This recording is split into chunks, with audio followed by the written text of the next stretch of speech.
Bonjour à tous, bienvenue pour cette vidéo Kanji 3. Nous entrons enfin véritablement dans l'apprentissage des kanji. Avec cette vidéo et la suivante, nous allons nous intéresser aux kanji des jours de la semaine. Évidemment, ces kanji servent également à dire d'autres choses, et nous allons donc voir certaines autres utilisations. Pour avoir plus d'informations sur les kanji, je vous invite à lire le memento numéro 3 sur le blog.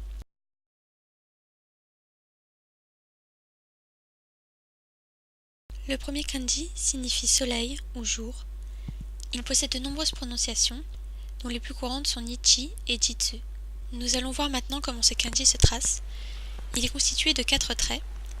Un premier trait vertical, un deuxième qui forme le haut d'un rectangle, posé verticalement, ensuite un trait horizontal au milieu et un dernier trait horizontal qui ferme le rectangle. Je le retrace une fois plus rapidement. Voyons maintenant quelques mots de vocabulaire utilisant ce kanji. Bien sûr, il signifie soleil ou jour. Il se prononce alors hi. Il sert aussi à écrire le mot dimanche, le jour du soleil. On le retrouve au début et à la fin du mot. On voit alors que les kanji se prononcent différemment dans le même mot, puisqu'il se lit Nichiyobi. C'est un kanji qui sert aussi à décrire le nombre de jours, une durée en nombre de jours et le numéro du jour, par exemple le premier jour du mois, le 1er janvier par exemple. Je vous montre rapidement comment les tracer.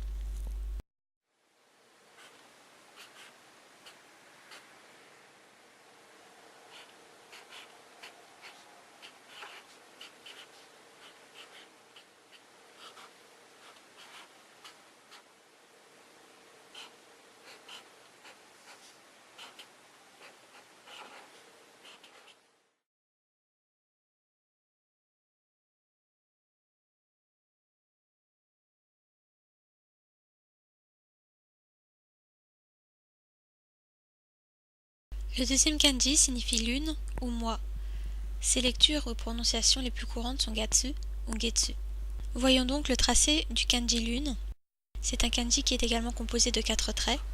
Un premier trait vertical qui termine un peu courbé vers la gauche, un deuxième trait horizontal puis vertical qui se termine en crochet, et 2 petits traits horizontaux.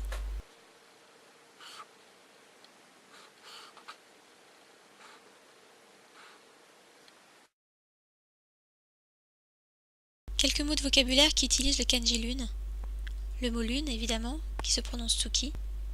On peut également écrire le mot lundi, le jour de la lune. Celui-ci se prononce getsuyobi. On remarque alors que le kanji du jour va terminer l'écriture des mots de tous les jours de la semaine. On peut donc écrire les 2 kanji que nous connaissons dans ce mot. Avec le kanji lune, on peut également écrire le mois de janvier, et tous les autres mois d'ailleurs, puisque le kanji signifie également le mot mois. Il se prononce alors gatsu ou getsu.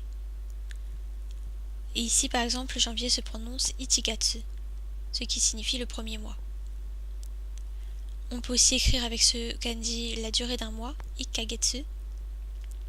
Et je vous montre maintenant rapidement comment les tracer.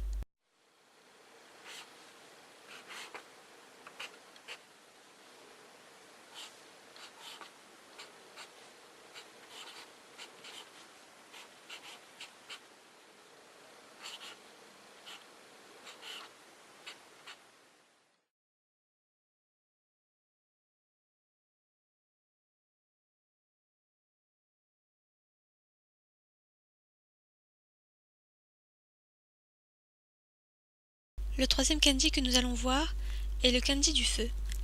Celui-ci se prononce souvent ka. Voici son tracé en 4 traits.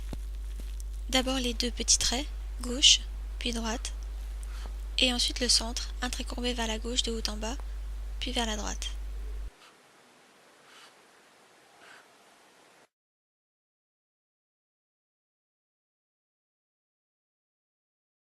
Voyons maintenant le vocabulaire qui utilise le kanji feu.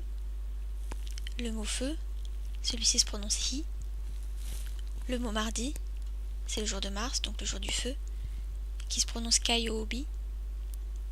Ensuite le mot feu d'artifice, il utilise le kanji du feu et se lit hanabi. Et enfin le mot volcan, kazan. Le deuxième kanji qui forme le mot est en fait le kanji de la montagne.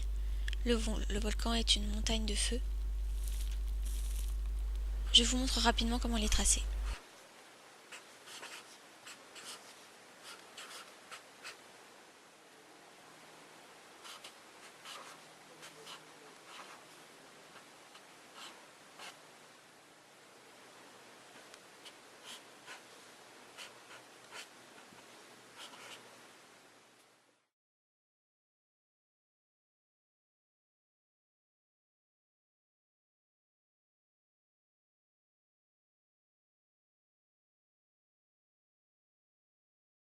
Le dernier kanji pour cette vidéo est le kanji de l'eau, et celui-ci se prononce souvent sui.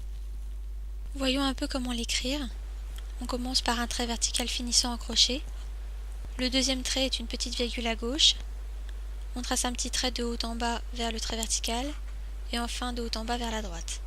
4 traits.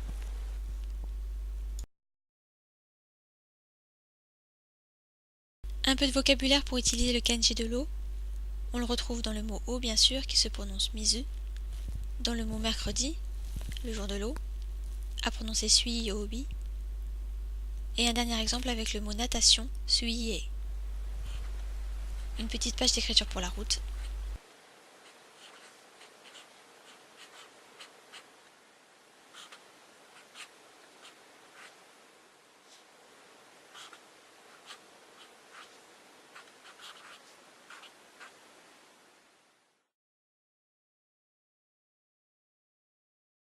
C'est tout pour cette vidéo, j'espère que l'entrée en matière vous a plu.